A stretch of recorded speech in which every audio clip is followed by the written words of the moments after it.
Hi there. Today we'll be talking about the Blackmagic Cinema Camera 2.5K, the very first camera by Blackmagic. Let's get started. This camera released in 2012. At the time of release, it was $3,000. This is a true cinema camera. It has everything that a cinema camera should have. It is exactly built for a professional setup to be used in a controlled environment. I prefer the EF mount because you get all the controls here. You can change your aperture. The Micro Four Thirds version is a dummy mount, so you can't really control the aperture, which is something kind of essential for me. So which is why I prefer the EF version. Although with the Micro Four Thirds, again, you can pretty much adapt to any kind of lens. You're not really restricted to anything. With this, you are restricted to EF lenses, or you can get an adapter to use Canon FD, but I don't see a lot of options like the Micro Four Thirds. But that being said, the most important thing about a camera is the image it captures, and the image this camera captures is just stunning.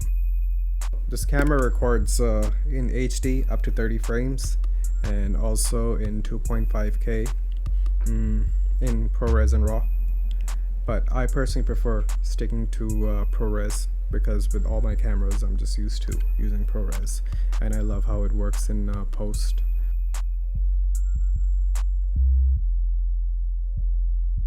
So here on the side you can see all the ports. You have the remote control, the headphone jack, then the audio input, the SDI, pretty much useless Thunderbolt, and the power input.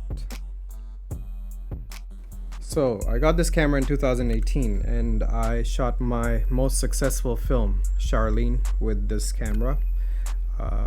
90% of the film was shot on this, and the film won 26 awards across the world, and it was shown at 37 film festivals. But that has very little to do with the camera. It's the story and the performances. So if you have a good story and you have good performances, then the camera doesn't matter. But this camera helped me capture those images and also creating a certain look which I was going for at the time.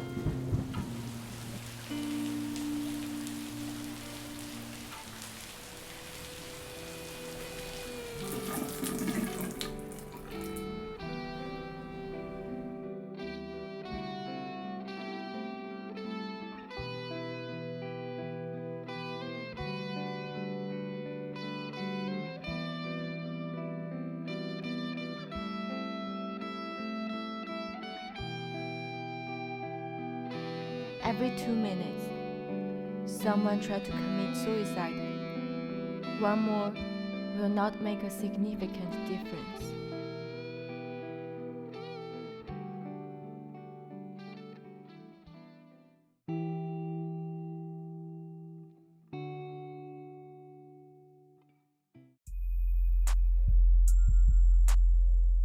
So the perfect way to use this camera is to use it indoors, I think, or in controlled environments. Unlike the pocket camera, which you can go out in public places and shoot with, it's a lot more convenient. This one, you can see it's quite chunky, heavy. You can't really use this on a long day of shoot on a gimbal, unlike the pocket camera. Even if you use the Sony NPF battery plate on top of the pocket camera, it's still workable. You can put it on a gimbal. It's easy to balance.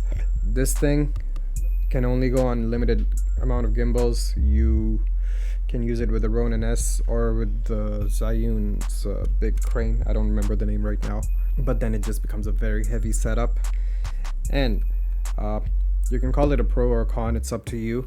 It does come with a battery. There's a built-in battery which cannot be replaced, and the battery life, let's say, is give and take 45 minutes to an hour. But that being said, like for a camera like this, usually you're supposed to build it up for a cinema setup. So I see it as an advantage. At least you get 45 to an hour battery life. But it does require a proper battery, and I use the same plate with this one as I use with the pocket camera, like I showed you guys in the pocket camera video, the Sony NPF plate. And with those batteries, you can get, depending on the size you're using, you can get up to 1 to 2.5 hours of battery life. It's pointless talking about the battery because we all know Blackmagic cameras, they have a battery issue. But we all love the camera simply because the camera captures a great image and it's perfect to use for narrative or documentary filmmaking. It records in these SSD cards. It's also a bit of a pain in the butt because it's kind of hard to find these SSDs.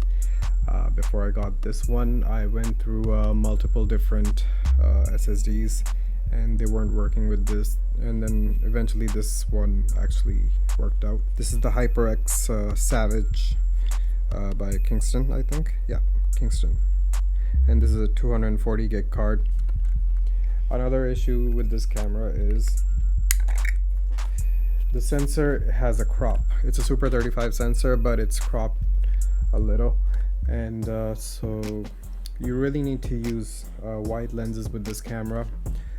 I had the 14mm Canon, the pancake lens, which I don't anymore because it fell and broke, but that lens worked really well with this. But besides that, I use the Canon kit lens, and I have a few prime lenses for this camera. Now, coming to the audio. This camera has pretty bad preamps, just like the pocket camera. I don't recommend recording audio with this camera, but this has another issue, which is the fan. The fan is very loud. Let's see if you guys can hear it.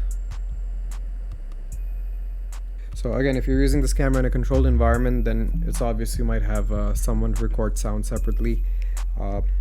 It's just that I still think with any cinema setup, even if your camera has good preamps, it's best to record audio separately. You just get a lot clear audio. You can get your mics closer to your subject.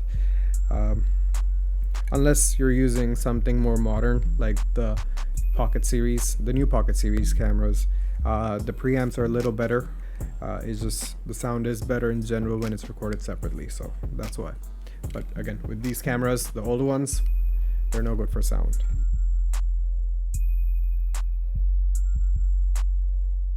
This camera is the best companion for this little guy here, the Blackmagic Pocket Cinema Camera Original. They're pretty much identical when it comes to the menu, capturing the image, except for the fact that this guy can capture 2.5K RAW.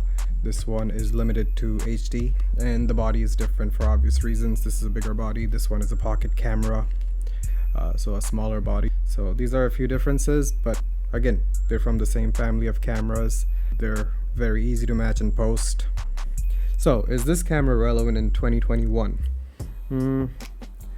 I'd say yes, simply because the image that comes out of this camera is very similar to the pocket camera, which we all love.